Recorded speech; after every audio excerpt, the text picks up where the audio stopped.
दोस्तों, स्वागत करते हैं आप सभी का। इतिहास के 31वें दिन में हम लेकर आए हैं कुछ ऐसे क्यूज जो कि आपके एग्जाम के पॉइंट ऑफ व्यू से बहुत ही ज़्यादा इंपॉर्टेंट है। तो चलिए आप भी देखिए, ध्यान से दीजिएगा इसके आंसर। जितने भी मैं क्वेश्चन यहाँ पे पूछ रहा हूँ ये सारे आपके क्वेश्चन एग्जाम में पूछे गए हैं। इनफैक्ट एग्जाम में पूछे भी जा सकते हैं।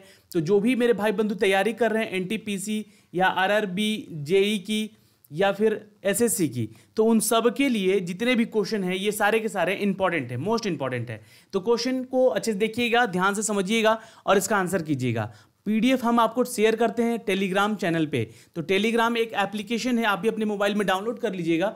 और उसके बाद जी हाँ, उसके बाद आप एजुकेशन के 86 को ज्वाइन कीजिए वहाँ पे, ताकि अगर कोई भी वीडियो का नोटिफिकेशन अगर यूट्यूब के जरिए नहीं जाता है तो हम वहाँ तक शेयर करते हैं, जिससे कि इंस्टेंट आपको नोटिफिकेशन भी चला जाता है और इसके साथ साथ आपको यहाँ पे PDF भी मिल जाता है। तो चलिए हम शुरुआत करते हैं आज के इस क्यूज का। तो जो भी मेरे भाई बंधु चैनल पर नए हैं उनसे रिक्वेस्ट है कि चैनल को सब्सक्राइब करें बेल आइकन को दबा के, ताकि हर वीडियो का नोटिफिकेशन आप तक सबसे पहले जा सके। देखिए आज का पहला सवाल है दोस्तों, ये 7वीं शताब्दी से, 7वीं और 10वीं शताब्दी के दौरान किसके द्वारा महाबलीपुरम की स्थापना की गई थी। ये क्वेश्चन आया हुआ है एग्जाम में, आपके RRB JEE के ही एग्जाम में पूछा गया है। तो ये क्वेश्चन इंपॉर्टेंट है दोस्तों, 2016 के पेपर में पूछा गया था ये क्वेश्चन। तो आंसर है, नोट कीजिएगा यहाँ पे, इट्स ए पल्लव, नोट कर लीजिएगा। एक क्वेश्चन मैं आपसे यहाँ पे पूछूंगा चंद्रगुप्त के मौर्य के समय के, ठीक है। तो चंद्रगुप्त मौर्य के दरबार में भेजा गया एक यूनानी राजदूत था, ठीक है। एक राजदूत था जिसको चंद्रगुप्त मौर्य के दरबार में भेजा गया था, उसका नाम बताइए, ठीक है। ये क्वेश्चन मैंने आपको बताया भी है। चलिए इनका नाम मैं फिर से बता देता हूं, ध्यान रखिएगा। ये CGL 2010 में क्वेश्चन पूछा गया है। तो आंसर है मेगास्थनीज, ठीक है। नाम नोट कर लीजिएगा, मेगास्थनीज। अगला क्वेश्चन देखते हैं, क्वेश्चन नंबर 2 बहुत इंपॉर्टेंट है। सारे देखिए क्यूज अभी चल रहे हैं ना, आप लोग इसको लाइव देखिए, इसको आंसर कमेंट कीजिए। कितने क्वेश्चन कितने आंसर आप लोग सही होते हैं ये आपको इस क्यूज के जरिए पता चलेगा, और आप कितने लेवल पे हो 20 क्वेश्चन पे। देखिए 31वां दिन चल रहा है आपका, और 31 दिन हर दिन आपको 20 क्वेश्चन हम लोग देते हैं। तो लगभग 600 से भी ऊपर का प्रश्न आपके पास जा चुका है, ठीक है। तो ये ध्यान रखिएगा कि क्वेश्चन आपके इंपॉर्टेंट हैं। कितने हैं क्वेश्चन? 600। ये सिर्फ आप हिस्ट्री में पढ़ चुके हैं। ज्योग्राफी की बात करें तो वहां भी 620 क्वेश्चन हो चुके हैं। लगभग 1200 से ऊपर के प्रश्न आपको मिल चुके हैं। तो क्वेश्चन को समझिए, आंसर कीजिए, याद रखिए। तरीका मैंने आपको बताया है, PDF को पढ़िए क्यूज देखने के बाद, तो आपको ये क्वेश्चन हमेशा के लिए याद रह सकते हैं। देखिए प्रज्ञापरिमिता सूत्र, ये क्वेश्चन है कि प्रज्ञापरिमिता सूत्र किससे संबंधित है। तो आंसर नोट कीजिएगा, इसका B है आंसर, महायान संप्रदाय से। किससे? तो महायान संप्रदाय से। ये क्वेश्चन इंपॉर्टेंट है। एक क्वेश्चन में फिर आपसे पूछूंगा कि अर्थशास्त्र की रचना किसने की थी। अर्थशास्त्र की रचना किसने की थी? चलिए इसका आंसर तो बताइए, अर्थशास्त्र की रचना किसने की थी। तो आंसर नोट कीजिएगा, कौटिल्य ने, ठीक है। ये सारे क्वेश्चन आए हुए हैं मित्रों, तो ये क्वेश्चन कहीं से भी छूटेगा नहीं, ये क्वेश्चन रिपीट होगा और डेफिनेटली ये पूछे जाएंगे एग्जाम में। तीसरे का आंसर कीजिए यहाँ पे फटाफट। गंधार कला की पाठशाला मुख्य रूप से किसके शासनकाल में विकसित हुई थी। तो ये क्वेश्चन आया हुआ है आपके RRB 2010 के पेपर में, ठीक है। तो ये क्वेश्चन इंपॉर्टेंट है। आंसर है दोस्तों, इट्स D कृष्ण वंश के, कृषाण वंश के, ठीक है। ये कुषाण वंश कहा जाता है। तो नोट कर लीजिएगा, गंधार कला की पाठशाला जो है वो कुषाण वंश में स्थापित की गई थी। एक क्वेश्चन मैं आपसे पूछूंगा यहाँ पे कि अलेक्जेंडर जो थे, जिसके हम लोग सिकंदर कहते थे, और पोरस के बीच के युद्ध कहाँ हुआ था। सिकंदर और पोरस के बीच का युद्ध कहाँ हुआ था, ये सबसे इंपॉर्टेंट सवाल है आज का। चलिए ये बता दीजिएगा आंसर, तो चलिए समझूंगा कि आप लोग पढ़ाई कर रहे हैं। सिकंदर और पोरस, कमेंट कीजिए नीचे कहाँ हुआ था। तो चलिए अब मैं बताता हूँ, ये झेलम नदी के तट पे हुआ था दोस्तों, ठीक है। याद रहेगा, झेलम नदी के तट पे हुआ था इन दोनों का युद्ध, ठीक है। अगला क्वेश्चन, कांची प्रसिद्ध कौशल कैलाशनाथ मंदिर किस भगवान को समर्पित है। तो कांची जो है प्रसिद्ध कैलाशनाथ मंदिर समर्पित है दोस्तों शिव को, क्योंकि शिव को ही कैलाश नाथ कहते हैं। ये याद रखिएगा, क्वेश्चन पूछ सकता है एग्जाम में, ये इंपॉर्टेंट है। और एक क्वेश्चन में यहां से आपसे पूछना चाहूंगा कि कलिंग युद्ध कब हुआ था।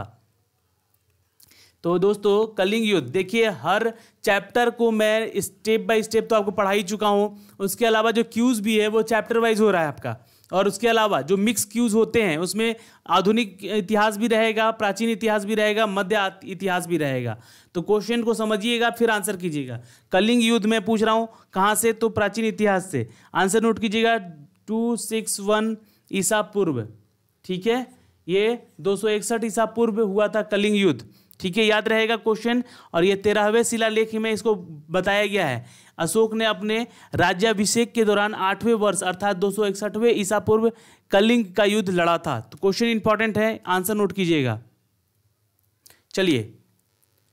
चलिए तो अब आंसर यहाँ पे कीजिएगा क्वेश्चन नंबर 5 का, ठीक है। क्वेश्चन नंबर 5 कहता है कि एलोरा में शिव का प्रसिद्ध कैलाश मंदिर कृष्ण प्रथम द्वारा बनाया गया था, जो कि उस समय किसका शासक था? तो चोल वंश, पल्लव वंश, राष्ट्रकूट या आपका इनमें से कोई नहीं।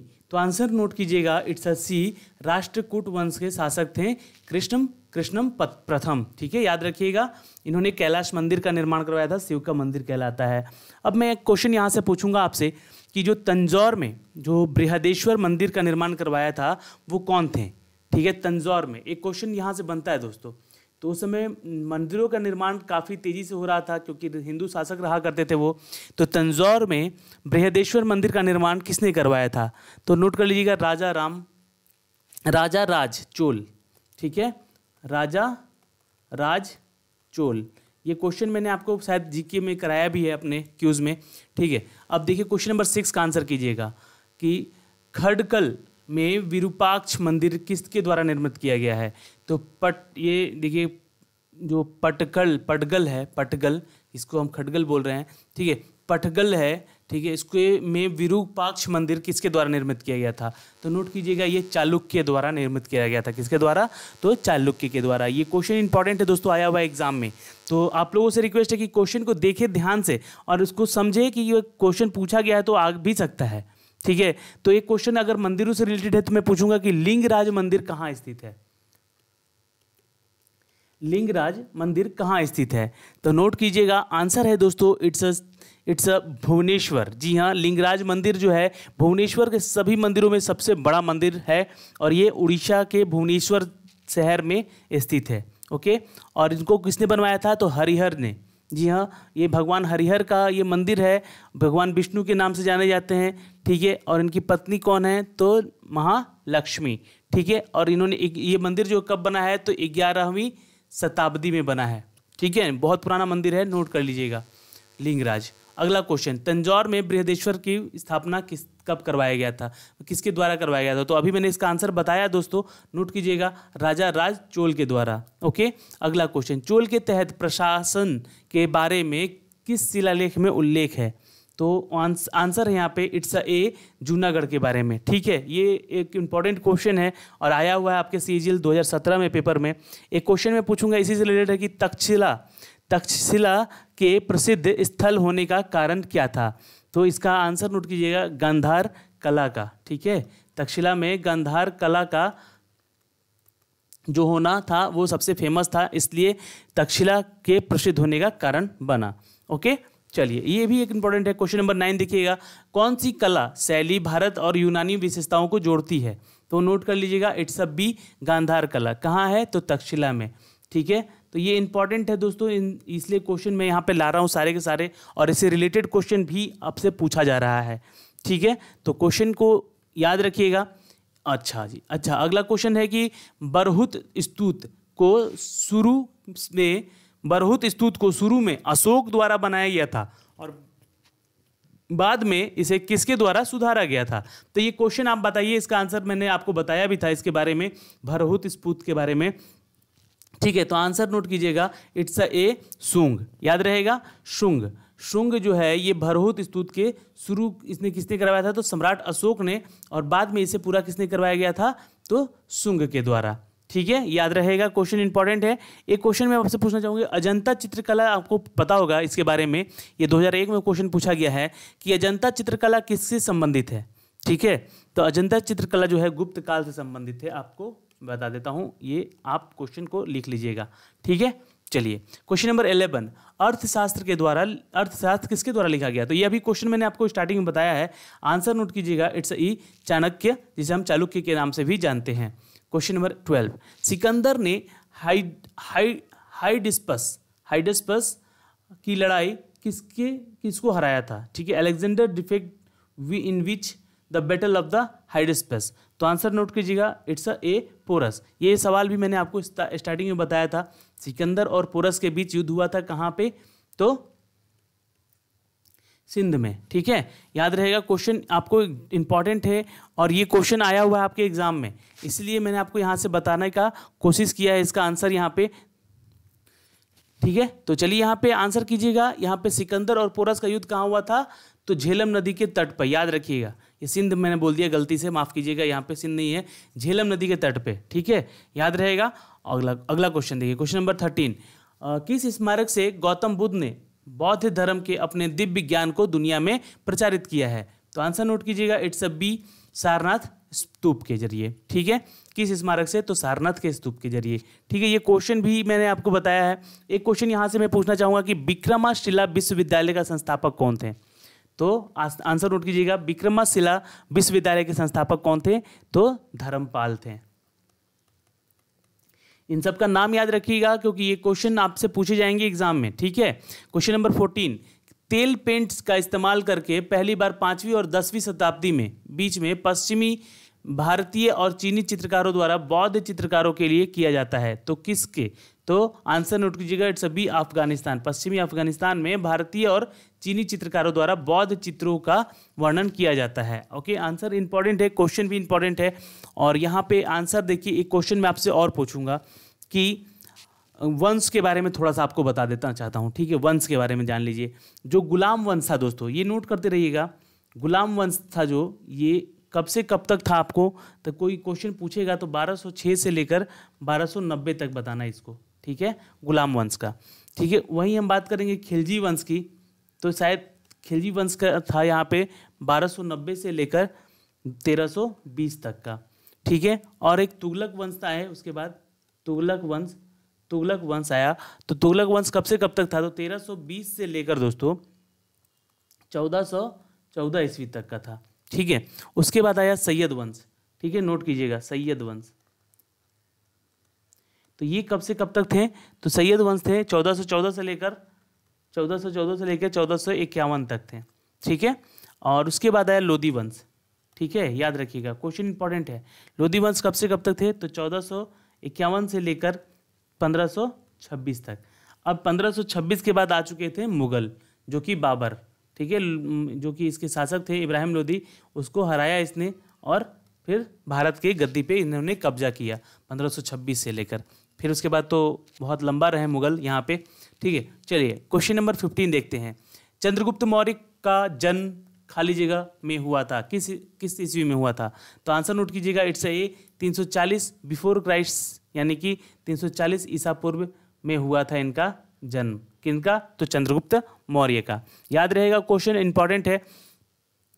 एक क्वेश्चन मैं यहाँ से पूछूंगा, तालीकोटा नाम मैंने बताया था, तालीकोटा का युद्ध ये कब हुआ था? तो नोट कीजिएगा, 1565 ईस्वी में हुआ था। याद रहेगा, तालीकोटा का युद्ध कब हुआ था? तो ये विजयनगर में हुआ था, विजयनगर के साम्राज्य और दक्षिण के सल्तनतों में ये हुआ था घमासान युद्ध, जिसका परिणाम था कि विजयनगर की हार हुई थी और दक्षिण भारत में हिंदू शासन का पतन हो गया था यहाँ पे 1565 में। याद रखिएगा, और ये चंद्रगुप्त मौर्य का जन्म 340 ईसा पूर्व हुआ था। क्वेश्चन नंबर 16, महाबलीपुरम के स्मारकों का समूह किसने बनवाया? तो आंसर नोट कीजिएगा, इट्स अ बी, पल्लव के राजाओं ने। ये क्वेश्चन भी इंपॉर्टेंट है, आया हुआ एग्जाम में। क्वेश्चन नंबर 17, महाराष्ट्र की अजंता की गुफाएं किस धर्म की चट्टानों को काटकर बनाई गई हैं, उसके स्मारक? तो ये क्वेश्चन मैंने आपको बताया है पहले भी, और आपका आंसर करना होगा यहाँ पे। ये आंसर है दोस्तों, इट्स अ बी, जी हाँ, बौद्ध धर्म के। महाराष्ट्र के अजंता की गुफाएं किस धर्म की चट्टानों को काटकर बनाई गई थी? तो इसका स्मारक बौद्ध धर्म का बनाया गया था। ठीक है, याद रहेगा क्वेश्चन। और जो भी मेरे भाई बंधु यहाँ पे वीडियो को देख रहे हैं वो अपने दोस्तों तक इस वीडियो को शेयर करेंगे, है ना। क्यूज़ को अटेंड कीजिए, यहाँ पे क्यूज़ अटेंड करना बहुत इंपॉर्टेंट है। और जितने भी क्वेश्चन आप यहाँ पे आंसर कर रहे हैं वो लास्ट में बताइए कि आपने कितना सही किया है। ठीक है, बुद्ध को ज्ञान और करुणा के महासागर के रूप में सराहना की गई है। आंसर नोट कीजिएगा, इट्स सी, जातक कथाएं के लिए। ठीक है, बुद्ध को ज्ञान और करुणा के महासागर के रूप में सराहना की गई है, तो किस लिए? तो जातक कथाओं के लिए। ओके, क्वेश्चन नंबर 19, दिगंबर और श्वेतांबर मुख्य रूप से उनके में भिन्न थे, क्या भिन्न था उनके बीच में? दिगंबर और श्वेतांबर, देखिए ये जैन धर्म के दो ऐसे अनुयायी हैं, ठीक है, जो कि एक दिगंबर को फॉलो करते हैं, एक श्वेतांबर को फॉलो करते हैं, ठीक है, पर हैं दोनों जैन धर्म के ही, ठीक है। तो यहाँ पे आंसर कीजिएगा, इट्स अ सी, पोशाक को, ठीक है, दिगंबर और श्वेतांबर। चलिए क्वेश्चन नंबर 20 का आंसर कीजिएगा, जिन्ना, देखिए ये क्वेश्चन है आधुनिक भारत का, जिन्ना ने किस शहर में आयोजित सम्मेलन में वावेल की योजना का प्रति अपना विरोध जताया था? तो नोट कीजिएगा, इट्स अ मद्रास, ठीक है। क्वेश्चन इंपॉर्टेंट है, ये क्वेश्चन पूछा गया है एग्जाम में। तो दोस्तों आज के इस पूरे सिनारियो में जितने भी क्वेश्चन थे वो सारे के सारे बहुत ही ज़्यादा महत्वपूर्ण और आपके आने वाले एग्जाम के लिए भी इम्पॉर्टेंट था। तो इस वीडियो को जितना हो सके लाइक कीजिएगा और जितना हो सके इसको शेयर कीजिएगा। उन दोस्तों तक पहुँचे ये वीडियो जो कि दूर दराज के गाँव में बैठ के अपनी एग्ज़ाम की तैयारी कर रहे हैं, तो एटलीस्ट उनको ये सारे वीडियो और PDF बिल्कुल फ्री में मिले। मैं चाहता हूँ उन तक ये सारी चीज़ें पहुँचे और आप उनमें सहयोग कीजिए। चलिए बाय बाय, टेक केयर, ध्यान रखिएगा।